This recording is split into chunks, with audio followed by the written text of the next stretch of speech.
So if the late 1940s and the 1950s are a period of kind of moderate politics, everyone's focusing on the Cold War, it's the 1960s that bring us to a major shift in politics. The Kennedy administrations and the Johnson administrations are key to having a flip between values between the Republican Party and Democratic Party, and having a flip in the electoral map. One of the reasons for this is that Democrats start to have this rhetoric of embracing the population. So they're saying, well, we are going to welcome people from more backgrounds than we have before. And many people are very, very uncomfortable with this. The key moment in this flip is going to be the Johnson administration, which we'll go into more detail with.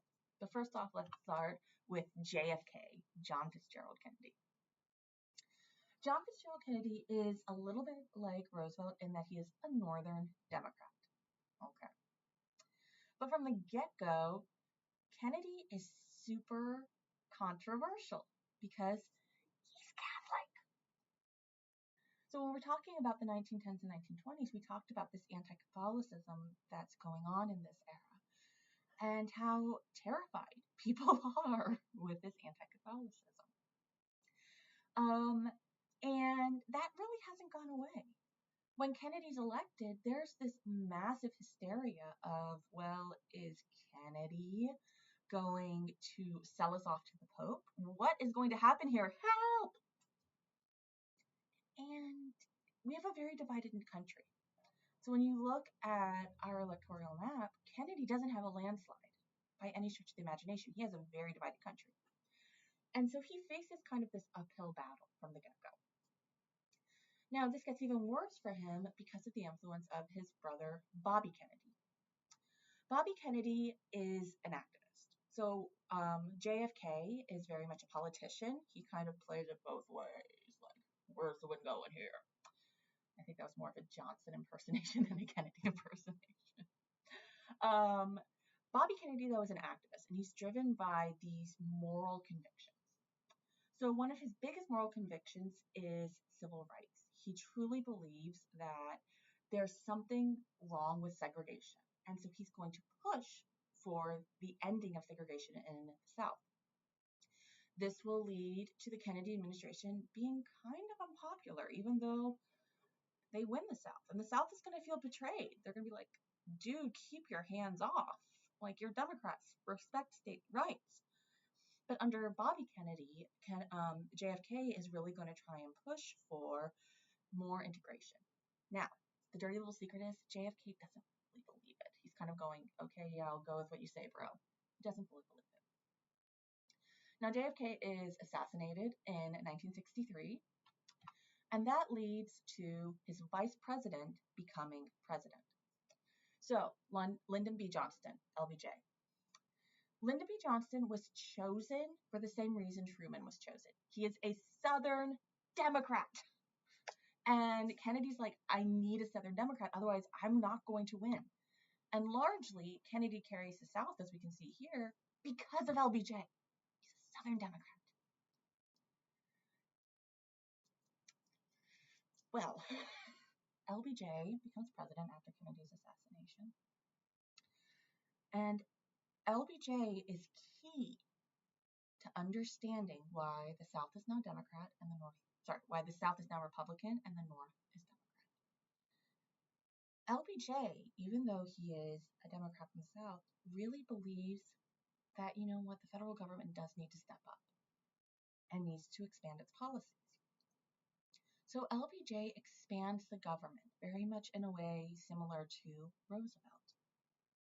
So for example, LBJ continues with Kennedy's work on civil rights and passes the Civil Rights Act of 1964, saying, okay, we're done with segregation, we're done with discrimination. And people are like, wait, what? The South gets very angry. They're like, dude, you can't do that to us. These are our states' rights. But LBJ says, no, it is the right of the federal government to make sure everyone is given equality. LBJ also declares the war on poverty. So in the 1960s, there's always been a massive amount of poverty. And the 1960s goes through another economic downturn. And LBJ says, yeah, no, we can't keep doing this. He says, we are the best nation in the world. Why is it there are people who can't feed their children? Why is it there are people who cannot afford their rent? This is not right. And so LBJ declares a war on poverty. He says, we are going to fix this. So under LBJ, we start to have new programs that will lead to Head Start, that will lead to SNAP, food stamps, that are there to help people, not just in a time of small economic downturn, 8 years or so, but continuously. Because LBJ says, we are the best nation. Why is it we have so much poverty?